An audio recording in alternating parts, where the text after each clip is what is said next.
Well, welcome back again. Here we are. I think we're now at 5 of 8 of the individual sessions within our Fast Track to OSHA COVID Compliance virtual summit this morning.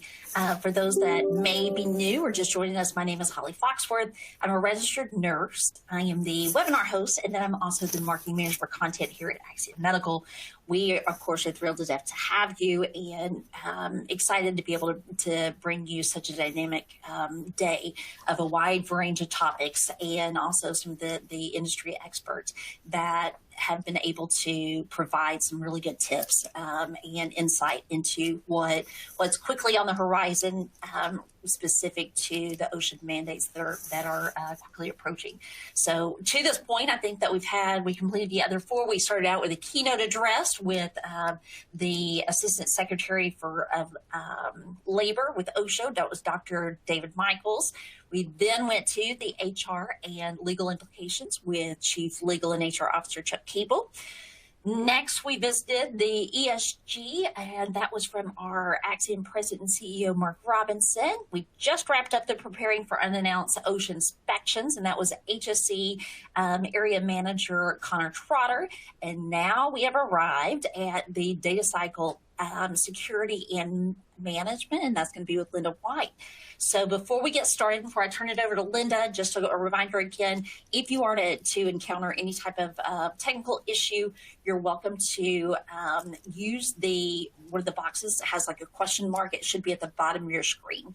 So if you have any issues, you're welcome to chat back and forth with our team that's there. They can assist you there.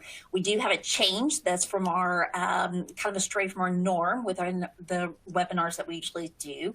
The Q&A portion will actually be conducted through the breakout room. So whenever you're looking there at your console on your screen, on the top right-hand side corner, that's where you'll see should have a label at the top that says Breakout Room. You're welcome to join at any time. You just press the button to join. There's a Axiom representative in there throughout the event, so you're welcome to engage with them. But after our presenter completes their content, then they will actually be joining that as well. So you can speak face-to-face live with Linda, and I'm sure that she'll be able to answer many of your questions that you may come across. The last thing I'll mention is how it is that you would get to the next session, which would be the number 6. So if you have not already registered, it's not a problem. And I'll remind you one time before we wrap up, at the end of the session, before you close out, there'll be a prompt, a box that comes up, and that will be how you can get registered for the next session. So you would just press the register now button, and that will generate your access link, and then we would see you there. So I think that wraps up everything I need to share. Linda, I'll go ahead and turn it over to you and fill us in on everything we need to know with data security management. All right, thank you, Holly. Can you hear me? Yeah, I can hear you. Great. Yeah. Thank you, Holly. Happy to be here and talk about the data cycle security and management.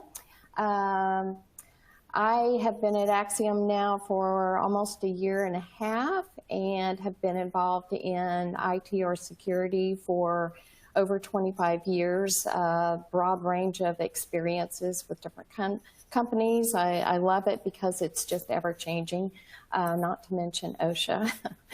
So we'll go ahead and get started. The goal of this brief talk is I hope that it empowers each one of you to know a little bit more about your data and to prompt some thoughts about your own situation. I know that Chuck has already talked a lot about ADA and data security or the electronic records, or he has in the past. In regards to ADA, I'm no expert on ADA, but I will say that with the vaccine mandate, from what I have read, it is possible for disability information to occur when you're addressing those employees. So if you err on the side of conservatism, you could consider those records confidential, and we'll talk about that more in just a minute. Let's see. So here we go with the data lifecycle. You are going to see a, I clicked too quick.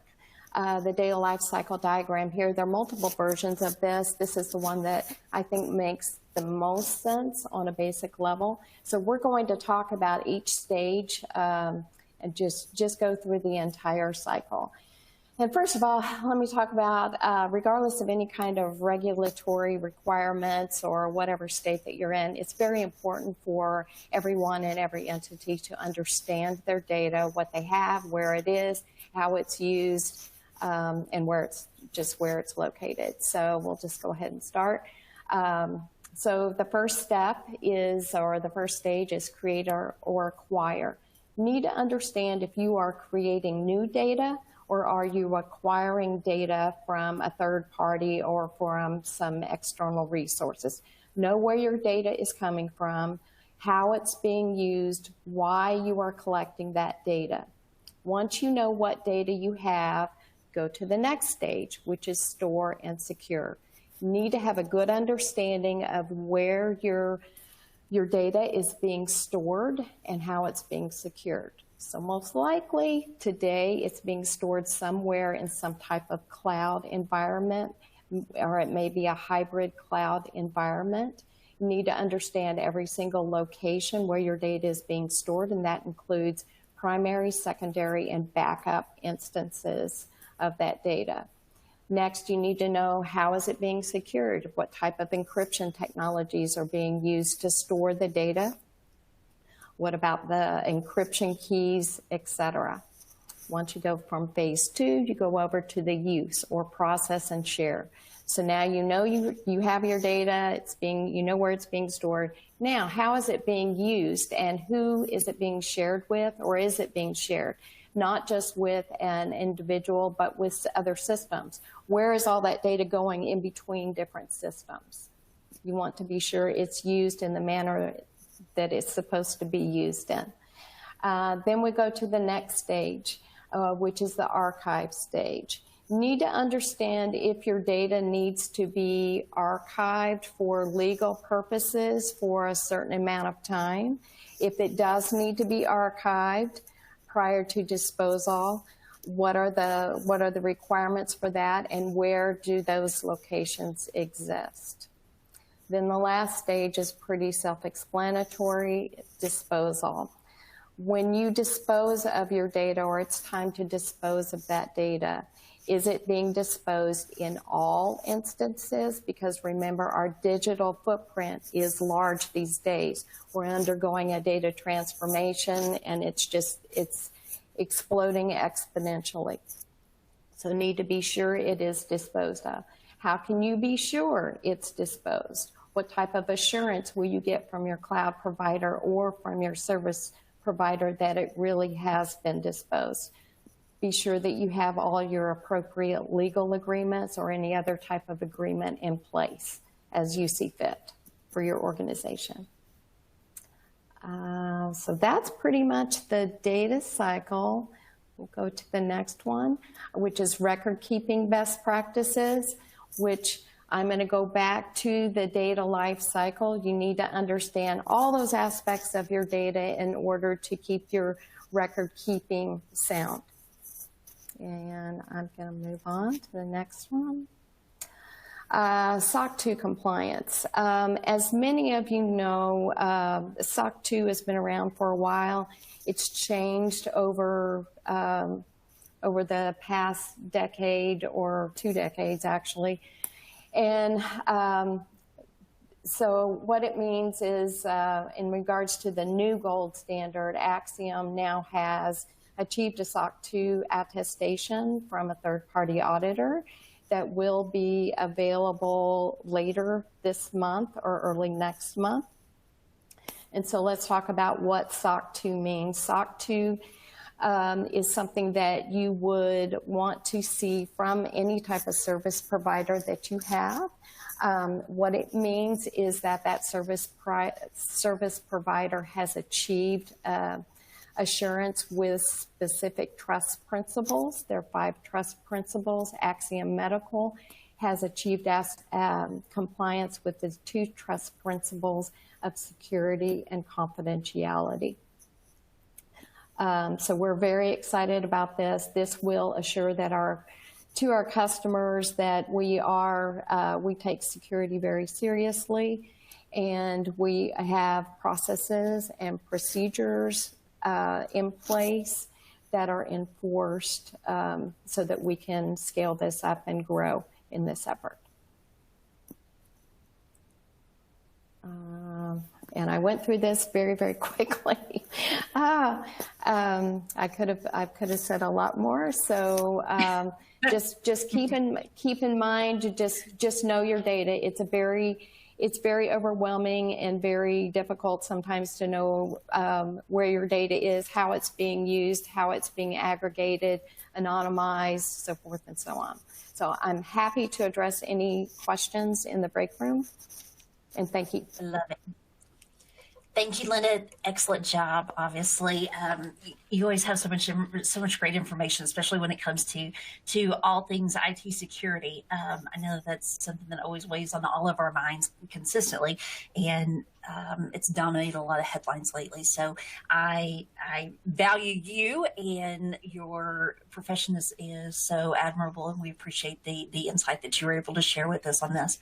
As Linda mentioned, what you would need to do to participate in the question and answer session is go to the breakout room, and that's located right there at the top of your screen on the right hand side. You would merely click on the join button, and that will get you admitted. And we have both Axiom representatives, and we would also have Linda there as our speaker to take your questions and also kind of provide some best practice tips in terms of IT data security.